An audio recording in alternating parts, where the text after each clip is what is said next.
Donald's Duck. The Fat Controller has reopened a branch line. It runs along the coast by sandy beaches and seaside towns till it meets the small railway at a port to which big ships come. As Duck had made friends with the small railway engines, the Fat Controller asked him to take charge. "Your work in the yard has been good," he said kindly. "Would you like to have this branch line for your own?" "Yes, please, sir," said Duck. "Very well," said the Fat Controller. "I hope you will work hard and be a credit to me." Duck is very proud of his branch line and he works very hard. His two coaches, Alice and Mirabel, are painted in Great Western colours. They take passengers to the small railway. Duck also has some trucks in which he hauls away the ballast that the small engines bring down from their valley. The Fat Controller uses this ballast for his railway. Duck cannot do all the work himself, so Donald and Douglas take turns to help him.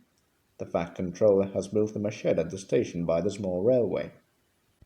Duck felt his responsibility deeply.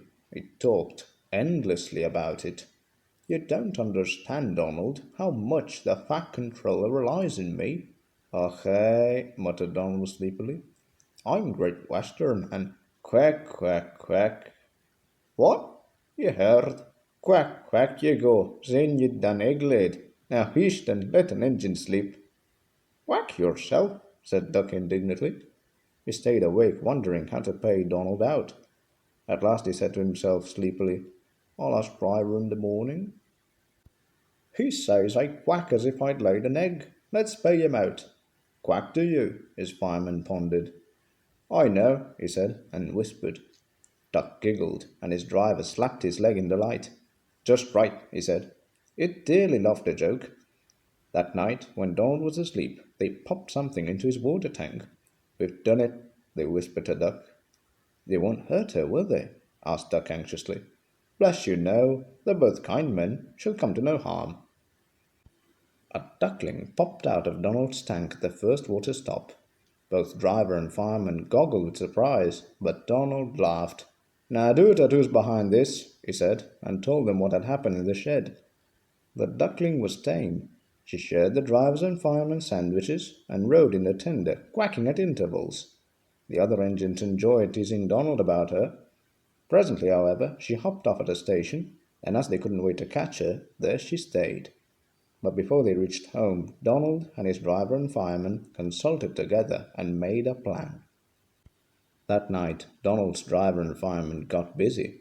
When Duck's crew arrived to look him over in the morning, they found something which made them laugh till they cried. "Look, Duck," they said.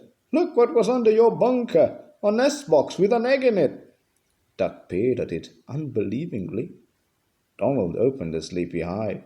"You dinna say!" he exclaimed. "D'ye mind what I said, Duck? You must have laid it this night, all unbeknownst." Then Duck laughed too. "You win, Donald," he said. "It'd take a clever engine to get the better of you." The duckling settled at the station and became a pet with passengers and staff.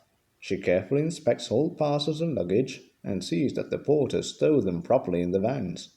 When she wants a swim, she flies to a nearby pond, but always returns to welcome the trains. She stands by the cab, quacking imperiously till driver or fireman gives her something to eat. Donald is her favourite, and she sometimes allows him to give him rides, but always gets off at her own station. The station master calls her Dilly, but to everyone else she is always Donald's duck.